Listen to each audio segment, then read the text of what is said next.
వ్యాధులంటే శరీరాన్ని పట్టి పీడించేవే అనుకుంటాం, కానీ కొన్ని మనసును పట్టి పీడిస్తాయి. ఈ 2 రకాల వ్యాధులకు ఒకే మంత్రం పరిష్కార మార్గాన్ని సూచిస్తుందా అంటే అవునంటున్నారు మహాస్వామి. అదెట్లాగో వినండి. కరూర్ అనే ఊరిలో పండిట్ రామశర్మ అనే ప్రసిద్ధ ఆయుర్వేద వైద్యుడు ఉండేవారు. ఆయన తన ఆయుర్వేద కేంద్రంలో ఎందరో ప్రజలకు సేవ చేస్తూ ఉండేవాడు. ఈయన కంచి మహాస్వామికి పరమ భక్తుడైనందున మహాస్వామి కరూరుకు వెళ్ళినప్పుడల్లా ఈయన ఇంట్లోనే బస చేసేవారు. ఒకసారి మహాస్వామి వారు తనకి కొన్ని జ్వర లక్షణాలు కనిపిస్తున్నందువల్ల రామశర్మను శ్రీమఠానికి రమ్మనమని కబురంపారు. విషయం తెలియగానే రామశర్మ తన మందుల పెట్టెతో కాంచీపురానికి బయలుదేరాడు. మందుల పెట్టె చూడగానే మహాస్వామి గంభీరంగా మొహం పెట్టి రామశర్మతో, నేను నిన్ను రమ్మన్నాను కానీ నువ్వు మందుల పెట్టె ఎందుకు తీసుకొచ్చావు అని అన్నారు. రామశర్మ కంగారుగా, అదేంటి, మఠం నుండి మీకు జ్వరంగా ఉందని కబురొస్తే మందుల పెట్టె తీసుకుని బయలుదేరాను అని మెల్లగా నసిగాడు. అందుకు పెరియవ అతనితో, చూడు శర్మ, శరీరం అంటూ ఉంటే ఈ వ్యాధులు మన చుట్టాల్లా అప్పుడప్పుడు వచ్చి మనల్ని పలకరించిపోతూ ఉంటాయి. దీనిని మందులు మాత్రలతో ఎప్పుడూ నయం చేయాలా? ఇలాంటి అన్ని రకాల వ్యాధులకు ఒక మధురమైన చక్కని చికిత్స ఉంది. ఆ చికిత్సను నీకు పరిచయం చేద్దామనే నేను నిన్ను ఇక్కడికి రమ్మన్నాను అని అన్నారు. ఆయన ఏం చెప్తున్నారో అర్థం కాక రామశర్మ మౌనంగా నిలబడ్డాడు.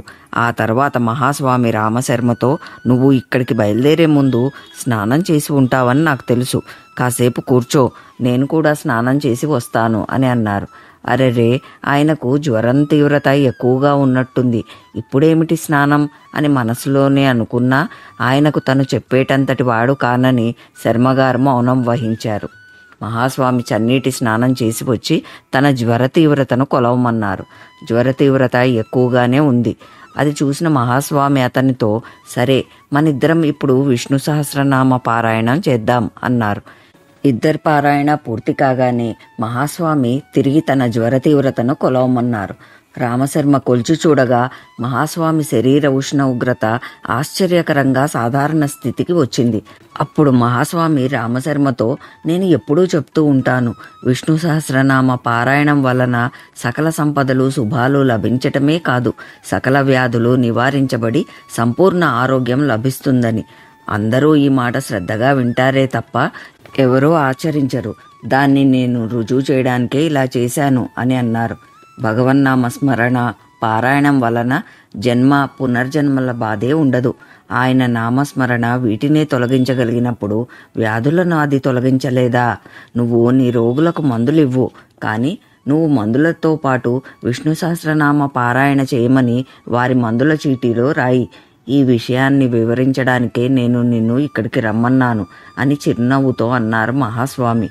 అంతటి పీఠాధిపతి మనకి అర్థం అవ్వడం కోసం మన స్థాయికి దిగి తను ఆచరించి చూపించడం మన అభ్యున్నతి కోసమే కదా. ధర్మనిష్ట గరిష్ఠులైన ఆ నడిచే దైవానికి మనసావాచ నమస్కరించుకుంటూ ఆయన చూపిన బాటలో నడిచే ప్రయత్నం చేద్దాం.